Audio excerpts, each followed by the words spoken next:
अब खबर रतिया से है। यहाँ पर एक युवक की संदिग्ध परिस्थितियों में हुई मौत के बाद आशंका ये जताई जा रही है कि युवक की मौत ओवरडोज नशे से हुई, जिसको लेकर रतिया के नागरिक अस्पताल में मृतक के परिजनों ने आरोप लगाया था कि उनके बेटे की नशे की ओवरडोज के कारण मौत हुई है और नशा मेडिकल स्टोरों पर सरेआम बिक रहा है।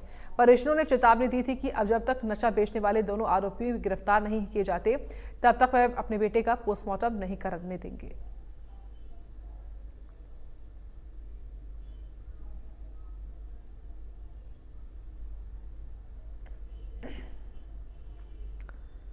तो रतिया में एक युवक की संदिग्ध परिस्थितियों में हुई मौत के मामले में ये अब 2 आरोपी गिरफ्तार हुए हैं। परिजनों ने क्योंकि इनकी गिरफ्तारी की मांग की थी। युवक की जो मौत है उसकी आशंका थी नशे के ओवरडोज होने से, जिसके चलते अब पुलिस ने मामले में ये कार्रवाई करी है।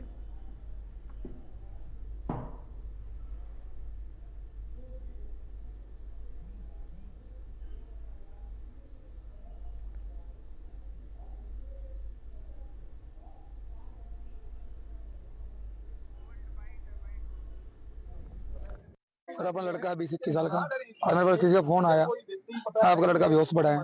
तो लड़के को उठाया मैंने यहाँ से सरकारी अस्पताल में लेके आया हूँ।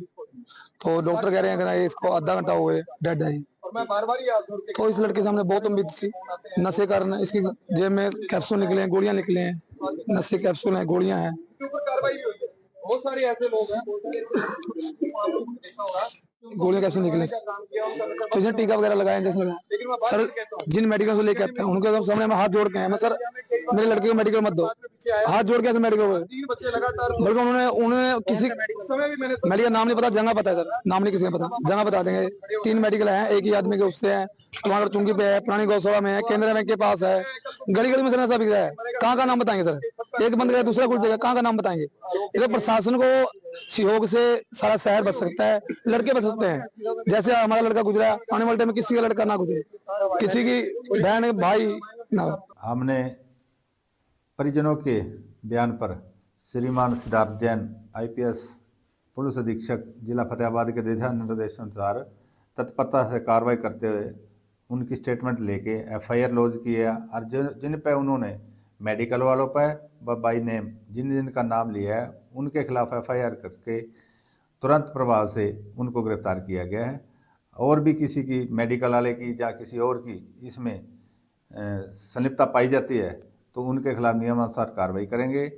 और अगर हमारी शहरवासियों से इसके संबंध में निवेदन है कि हमारे को जो भी मेडिकल संचालक या कोई दुकानदार या कोई किसी भी तरह का नशा बेचता है तो उसको हमारे को सूचना दे और हम जो सूचना देने वाला है उसका नाम गुप्त रखेंगे। और जिसके पास से ये ऐसा नशा की दवाइयाँ या कैप्सूल मिलते हैं तो उसके खिलाफ नियमानुसार कार्रवाई, सख्त से सख्त कार्रवाई की जाएगी और सलाखों के पीछे डाला जाएगा। तो हर घर तो जाऊंगा, कोई घर नहीं बचे।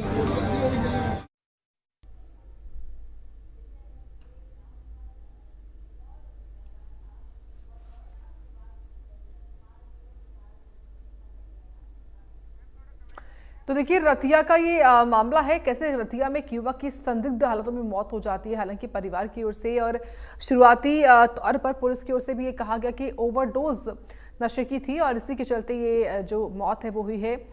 परिवार भी तमाम आरोप लगा रहा है कि आखिर कैसे मेडिकल स्टोर्स पर खुलेआम नशा जो है वो बिक रहा है, मिल रहा है, आसानी से लोग खरीद पा रहे हैं, ऐसा क्यों हो रहा है, जिसको लेकर परिवार ने ये मांग की थी कि जो आरोपी हैं उनको गिरफ्तार किया जाए। और देखिए पुलिस ने भी मामले में ये एक्शन लेते हुए गिरफ्तारी की हैं। नशे के ओवरडोज से मौत की आशंका मामले में परिवार की मांग पर गिरफ्तारी हुई है, शिकायत पर गिरफ्तारी हुई है। फिलहाल पुलिस इस पूरे मामले में तफ्तीश को आगे बढ़ा रही है, साथ ही अपील भी कर रही है लोगों से कि आप नशे से दूर रहें और साथ ही साथ जहां जहां पर नशा बिकता है उनके बारे में हमको सूचना आप दें, आपका नाम जो है वो हम गुप्त रखेंगे। ये भी पुलिस की ओर से कहा गया कि आप हमको सूचना दें जहां जहां पर भी इस तरीके से नशा बिक रहा है खुलेआम, उसके बारे में आप हमको जानकारी दें और हम आपका नाम गुप्त रखेंगे। कोई कार्रवाई जो है आपके खिलाफ नहीं होगी बल्कि उनके खिलाफ होगी जो कि मेडिकल स्टोर्स पर नशे को खुलेआम बेच रहे हैं। तो रतिया से आई इस मामले में फिलहाल पुलिस मामले में अग्रिम तफ्तीश बढ़ाए हुए है। खबर अंबाला से है। अंबाला शहर के खुले एरिया में आज सुबह से ही धुंध पड़ रही हुई है, जिसके चलते लोगों का निकलना दुश्वार है। लोग बड़ी धीमी गति से चल रहे हैं और कहीं ना कहीं तापमान में भी गिरावट आई है, जिसके कारण ठंड बढ़ी है। धुंध के कारण विजिबिलिटी भी कम है और वाहन बड़े धीमी गति से चल रहे हैं। रिपोर्ट देखिए।